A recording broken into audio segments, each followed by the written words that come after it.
ओम श्री गुरवे नमः।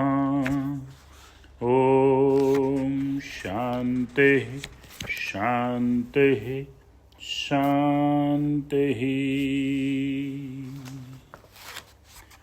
प्रणाम भगवान।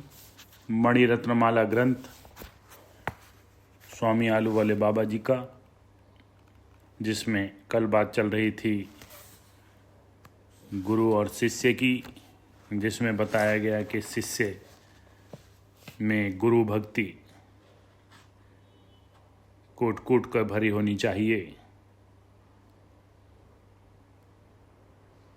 योग्य शिष्य ही गुरु की आज्ञा पालन करके परम पुरुषार्थ को सिद्ध कर सकता है, और कोई दूसरा उपाय नहीं है। गुरु से ही परमात्मा की प्राप्ति होती है, परमात्मा से परमात्मा की प्राप्ति नहीं हो सकती।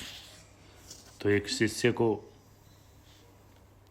विवेक, वैराग्य, सठ संपत्ति, मुमुक्षुता से संपन्न होना चाहिए साधक को, और संसार की आत्यांतिक निवृत्ति और परम आनंद की प्राप्ति होना चाहिए, जो मोक्ष स्वरूप है, और वह गुरु के बिना नहीं हो सकती। अब आगे। महादेव भोलेनाथ कहे जाते हैं। अतिशय भोलापन बहुधा कष्टदायक होता है। भस्मासुर नाम का एक दैत्य था। दैत्य तपस्या करने में अति तीव्र होते हैं। तपस्या करके ऐसे ऐसे वरदान प्राप्त करते हैं जिनसे देवताओं का भी नाक में दम आ जाता है। ऐसे दृष्टांत पुराणों में अनेक दिख पड़ते हैं। भस्मासुर दैत्य ने महादेव की तपस्या की। उग्र तपस्या से महादेव जी प्रसन्न होकर बोले, वरम व्रही, अर्थात वरदान मांग। तब भस्मासुर ने कहा, भोलेनाथ, मुझे ऐसा वरदान दीजिए कि मैं जिसके सर पर हाथ रख दूं वह ही जलकर और भस्म हो जाए। महादेव जी ने तथास्तु कहा। ज्यों ही महादेव जी चलने लगे, त्यों ही भस्मासुर को विचार हुआ कि देखूं महादेव जी का दिया हुआ वरदान सच्चा है कि झूठा।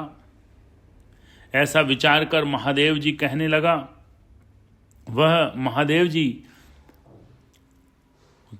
आप क्षण भर ठहरिए, मैं आपके सामने ही वर की परीक्षा कर लूं। ऐसा कहकर जब महादेव जी के सर पर ही हाथ धरने चला, महादेव जी भागने लगे। भस्मासुर उनके पीछे भागने लगा। भस्मासुर की आंतर इच्छा यह थी कि पार्वती बहुत सौंदर्यवती हैं, महादेव जी के सर पर हाथ रखने से वे भस्म हो जाएंगे और मैं पार्वती को ले लूँगा, क्योंकि मुझे रोकने में और कोई समर्थ नहीं है। महादेव घबराते हुए भाग रहे थे। बिना विचार योग्यता देखे बिना दिए हुए वरदान का कष्ट उठा रहे थे। महादेव जी की यह दशा देखकर विष्णु जी को दुख हुआ। इसलिए मोहिनी सौंदर्य वाली स्त्री का स्वरूप धारण करके महादेव का दुख निवृत्त करने को भस्मासुर के सामने आए। उसे देखते ही भस्मासुर की दृष्टि महादेव पर से हटकर मोहिनी में लग गई। मोहिनी की विषय उत्तेजक मुस्कान से भस्मासुर मुग्ध हो गया और बोला, हे सुंदरी, मैं तेरी कामना वाला हूँ, मैं तेरा क्या हित करूं? मोहिनी बोली, मैं पार्वती हूँ। महादेव जी का नृत्य मुझे अति प्रिय है, इसलिए मैं महादेव की हूँ। भस्मासुर बोला, बाले, मैं भी नृत्य करके तुझे प्रसन्न कर सकता हूँ। मोहिनी बोली, तब मेरे सामने नृत्य कर। भस्मासुर बोला कि हे मनमोहिनी, महादेव जी कैसे नृत्य करते हैं तू मुझे दिखला सकती है, वैसे ही मैं नृत्य करूँगा। मोहिनी नृत्य करने लगी। वह जो जो चेष्टा करती उसी प्रकार सब चेष्टा भस्मासुर करने लगा।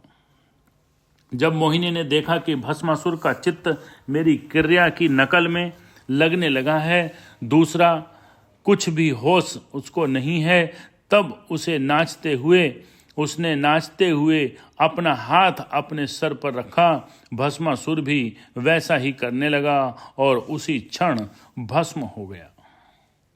मोहिनी ने अपना स्वरूप त्याग दिया और महादेव जी निर्भय हुए। महादेव ज्ञाननिष्ठ सद्गुरु थे, परंतु योग्य विचार रहित होने से भस्मासुर का हितोपदेश देने से भी इस समय पर वरदान दाता होने पर भी वे भस्मासुर के गुरु न थे। इसी प्रकार भस्मासुर अधिकारी के लक्षण वाला न होने से गुरु के अहित और घात करने की इच्छा वाला होने से दुष्ट था, शिष्य नहीं था। योग्य शिष्य और योग्य गुरु न होने से दोनों ने ही कष्ट उठाया।